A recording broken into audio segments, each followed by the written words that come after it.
Hi, I'm Camila Gonzalez, a junior studying human resource management.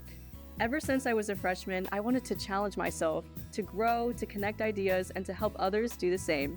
That's actually what led me to become a supplemental instruction leader.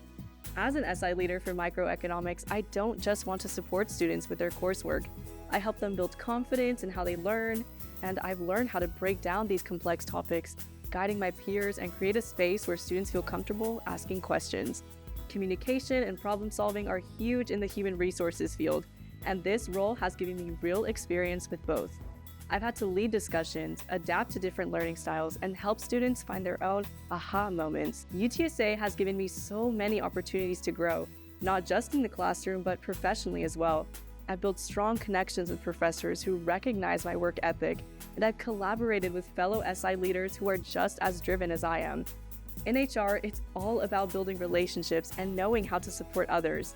Being an SI leader has helped me build confidence, explain ideas clearly, and face challenges with empathy and understanding. This experience has really deepened my passion for human resources. It's shown me that leadership is not just about managing people. It's about building connections, supporting growth, and helping others succeed.